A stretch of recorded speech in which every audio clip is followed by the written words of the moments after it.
Le FNAIM Talk, le podcast hebdomadaire qui vous parle d'immobilier. Céline Dessieux, vous êtes à la tête de l'ESI, l'école de référence au métier de l'immobilier, créée par la FNAIM en 2004. À l'aube de ses 20 ans, quelles sont ses forces ? L'ESI a donc été créé il y a 20 ans par la FNAIM avec une ambition et une force qui était de mettre en avant deux principes sur une école. D'un côté, des étudiants qu'on accueille dès la sortie du bac sur un BTS en alternance et on les accompagne, nos étudiants, jusqu'au master.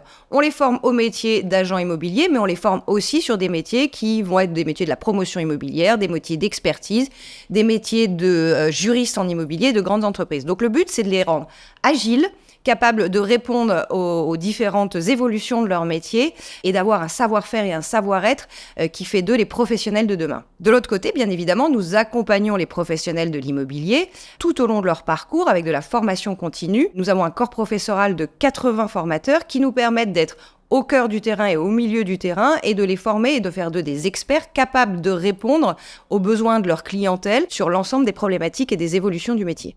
L'école supérieure de l'immobilier est une école engagée. Avant tout, comment peut-elle accompagner les professionnels de l'immobilier ?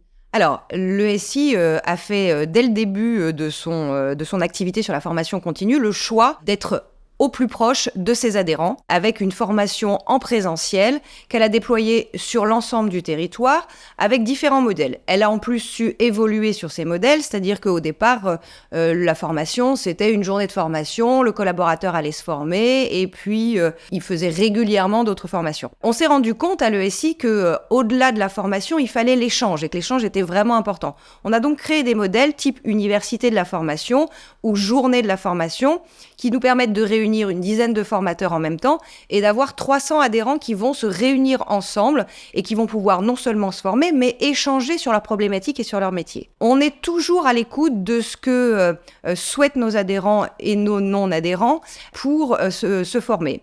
On se rend compte aujourd'hui que la formation est en pleine évolution comme tous les métiers et que les modes de consommation de la formation ont changé. Forcément, le Covid étant passé par là, nous avons été obligés, et nous l'avions anticipé, à basculer sur des modes de digitalisation de la formation. On met aujourd'hui à disposition de nos clients tout un format de digitalisation de la formation avec du live, c'est-à-dire que vous avez votre formateur qui est en face de vous, avec qui vous pouvez échanger, mais vous restez dans votre bureau, chez vous pour consommer cette formation, mais vous pouvez avoir un échange avec le formateur et avec les autres participants. Et puis on lance aussi l'e-learning pur, c'est-à-dire que vous avez une formation qui est enregistrée, que vous pouvez consommer comme vous le souhaitez, quand vous le souhaitez. Quels sont les prochains défis à relever de l'ESI ?